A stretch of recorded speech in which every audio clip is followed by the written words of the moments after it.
2024 లేదా 25లో డిగ్రీ లేదా బీటెక్ చదివారా? సాఫ్ట్‌వేర్ జాబ్ కోసం ఎదురు చూస్తున్నారా? అయితే కోడ్ జ్ఞాన్ 100 డేస్ కోర్సులో చేరండి. జాబ్ సాధించండి. Welcome to Suman TV. నేను మీ సుమన్ టీవీ నాగ్. జనరల్‌గా ఉమ్మడి ఆస్తి వాటా ఉన్నప్పుడు కొంతమంది తెలియకుండానే ఒకరి పేరు మీదే రిజిస్ట్రేషన్ చేయించుకుంటూ ఉంటారు. కొంతమంది కావాలని చేసేటువంటి వాళ్ళు ఉంటారు. కొంతమంది వీళ్ళకెందుకు ఇవ్వాలి అనేటువంటి ఉద్దేశంతోటి ఒకరి పేరు మీద రిజిస్ట్రేషన్ చేయించేసి ఉంటారు. అలాంటి పరిస్థితిలో ఉన్నప్పుడు ఏం చేయాలి అనేది ఈరోజు మనతో పాటు హైకోర్టు అడ్వకేట్ అలగరి రవీంద్రనాథ్ గారు ఉన్నారు. అది వారి మాటలో అడిగి తెలుసుకుందాం. Hello sir. హాయ్ అండి నాగరాజ్ గారు. ఉమ్మడి ఆస్తి వాటా ఉన్నప్పుడు ఒకరిపైనే రిజిస్ట్రేషన్ చేయించుకుంటూ ఉంటారు. అది ఎంతవరకు కరెక్ట్? అండ్ దాంతోపాటు దానికి ఉండేటువంటి రైట్స్ ఎలా ఉంటాయి? హిందూ వారసత్వపు హక్కు చట్టం 1956 ప్రకారం అయితే హెచ్యుఎఫ్ అంటారు. అంటే హిందూ అన్డివైడెడ్ ఫ్యామిలీ. హెచ్యుఎఫ్ అంటే హిందూ అవిభాజ్య కుటుంబాల యొక్క ఉమ్మడి ఆస్తి. ఈ ఉమ్మడి ఆస్తి ఎవరికి చెందుతుంది అంటే టోటల్గా ఆ కుటుంబంలో ఉన్నటువంటి అమ్మాయిలకి అబ్బాయిలకి అందరికి కూడా ఈక్వల్గా ఎవరి భాగాలు ఎలా ఉన్నట్టుగా దాని ప్రకారంగా చెందుతూ ఉంటుంది. అయితే కొన్ని సందర్భాల్లో మీరు అడిగినట్టుగా ఏమవుద్దంటే తండ్రి గారు ఏం చేస్తారంటే హెచ్ఎఫ్ ఉమ్మడి ఆస్తి ప్రాపర్టీ మిగిలిన తన పిల్లలకు కాకుండా ఏ ఒక్క అబ్బాయికో, పెద్ద అబ్బాయో చిన్న అబ్బాయి ఎవరికో కావచ్చు, ఒకరికి పూర్తిగా రాసేటప్పుడు హక్కులు మిగిలిన వారికి చెల్లుతుందా చెల్లదా, హక్కులు మిగిలిన వారికి కూడా చెల్లుబాటు అవుతాయా అవ్వవా అన్నటువంటి క్వశ్చన్ మీదైతే దీనికి సంబంధించి ఒకవేళ ఆ అబ్బాయికి పూర్తిగా అంటే ఉమ్మడి ఆస్తి ప్రధానంగా చెప్పేది ఆస్తులు రెండు రకాలుగా మనం చెప్పుకుంటాం ఇప్పుడు కూడా. ఒకటి వారసత్వంగా వచ్చిన ఒక ఆస్తి ఉంటుంది, ఇంకొకటి తన స్వార్జితమైనటువంటి ఆస్తి మరొకటి కావాలి. అయితే ఈ రెండు రకాలుగా ఉంటాయి ఆస్తులు ఎవరికైనా. అయితే ఇక్కడ మీరు చెప్పినట్టు ఉమ్మడి ఆస్తి ఈ రకంగా తన ఒక్క పెద్ద కుమారుడికో రెండో కుమారుడికో పూర్తిగా ఇచ్చే సందర్భంలో మిగిలిన కుమారులకి కూతుర్లకి ఇది చెందుతుందా చెందదా అన్నటువంటి ప్రశ్న ఉదయించేటప్పుడు తప్పనిసరిగా ఒకవేళ తండ్రి ఏదైనా సందర్భాన్ని పరిస్థితులకు అనుగుణంగా ఒక అబ్బాయికి రాసినప్పటికీ కూడా మిగిలిన పిల్లలు కూడా దాన్ని కోర్టులో పిటిషన్ వేసి ఆ ప్రాపర్టీ ఇది ఉమ్మడి ఆస్తా కాదని ప్రూవ్ చేయాల్సి వస్తుంది. ముందుగా ఇది ఉమ్మడి ఆస్తిని ప్రూవ్ చేసేటప్పుడు ఆ ప్రాపర్టీ మిగిలిన కూతుర్లకి కొడుకులకు కూడా సమాన భాగాలుగా చెందే అవకాశం ఉంటుంది. ఇక్కడ మరొక క్వశ్చన్ కూడా వస్తుంది. ఒకవేళ తండ్రి తన కుమారుడికి ఆ ప్రాపర్టీ రాసేసాడు, ఇది నా స్వార్జితమైన ఆస్తి, సేల్డీడ్ అయిపోయింది.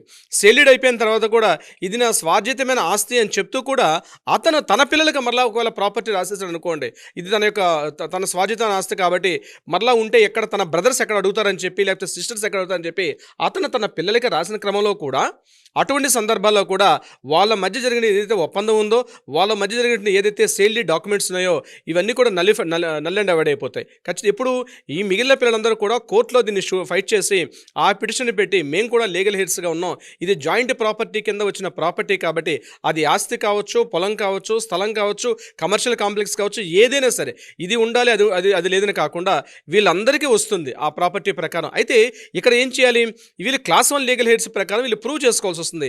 మేము ఆ ప్రాపర్టీ క్లాస్ 1 లీగల్ హెయిర్స్గా ఉన్నాము అంటే ఎవరికి వస్తుంది? క్లాస్ 1 లీగల్ హెయిర్ మళ్ళీ ఏం చెప్తుంది అక్కడ, ముందుగా కొడుకులు కూతుర్లు, అదేవిధంగా ఎవరైతే ఆ ప్రాపర్టీ మూడో తరం, ఎప్పుడు మనం జాయింట్ ప్రాపర్టీని ఎప్పుడు చెప్తామంటే 3 తరాలు చూడాలి ఆ ప్రాపర్టీ. అంటే తాతగారు నుంచి కొడుకు నుంచి మరొక కొడుకు, ఎప్పుడైతే 3 స్థాయిల ప్రకారం వస్తుందో దానిని దానిని యాక్చువల్గా మన వారసత్వ ఆస్తిగా మనం చెప్తాం. అటువంటి క్రమంలో ఆ ప్రాపర్టీ ఏదైతే ఉందో 3 స్థాయిలు అంటే 3 జనరేషన్స్ చూసినటువంటి ప్రాపర్టీ ఏదైతే వస్తుందో ఈ థర్డ్ జనరేషన్స్ వాళ్ళు కూడా లీగల్ హెయిర్స్ అంటే class 1 legal hairs, class 2 legal hairs మరలా చాలా డీటెయిల్స్ ఉంటాయి, అవి మనం వేరే సందర్భంలో మాట్లాడదాం. సో క్లాస్ 1 లీగల్ హెయిర్స్ కిందకు వచ్చేటప్పుడు మేము క్లాస్ 1 లీగల్ హెయిర్స్ కింద ఉన్నాము, సో మాకు కూడా ఇందులో హక్కు ఉందని చెప్పి వాళ్ళు ముందుగా లీగల్ సక్సెషన్ సర్టిఫికేట్ తీసుకోవాలి.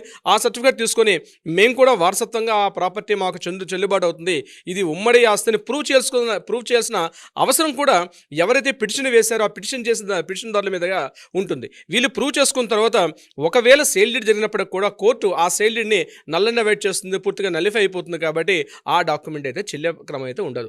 ఇది ఇంపార్టెంట్ క్వశ్చన్, జాయింట్ ప్రాపర్టీలో ఉంటుంది. అలా కాకుండా ఒకవేళ ఆ తండ్రి తన స్వార్జితమైన ప్రాపర్టీ, తను సంపాదించుకున్న ప్రాపర్టీ అయితే ఏ ఒక్కరికి రాసినా మిగిలిన వాళ్ళు అడిగే హక్కు అయితే ఖచ్చితంగా లేదు. ఇది చాలా చోట్ల జరుగుతుంది. ఇటీవల మనకు వచ్చిన కేసులు కూడా ఇదే సందర్భంలో మా నాన్న అయితే ఇక్కడ ఏం చేస్తున్నారు, పిల్లలందరూ కూడా మా నాన్నగారు సంపాదించుకున్న ప్రాపర్టీ అయినప్పుడు కూడా ఆ ప్రాపర్టీ కొండంలో మేము కొంత అమౌంట్ ఇచ్చామని, మేము ఆ ప్రాపర్టీ కొండంలో మేము పలానా సందర్భంలో అమౌంట్ ఇచ్చాం కాబట్టి ఇది మా నాన్నగారికి సంబంధించిన ప్రాపర్టీ ప్రాపర్టీ ఏ ఒక్క బ్రదర్కో లేదా ఒక కూతురుకో రాసినప్పుడు మిగిలిన వాళ్ళు కూడా క్లెయిమ్ చేసుకొని ఆ ప్రాపర్టీ ఏదైతే ఉందో దాన్ని ఇంజక్షన్ ఆర్డర్ తీసుకొచ్చి ఆ ప్రాపర్టీని అక్కడ అమ్మకాలు కొనుగోలు కాకుండా కూడా అమ్మే సందర్భాలు కూడా ఇటీవల చాలా కాలంలో మనకు నా దగ్గర వచ్చే కేసులు కూడా అవే వస్తున్నాయి.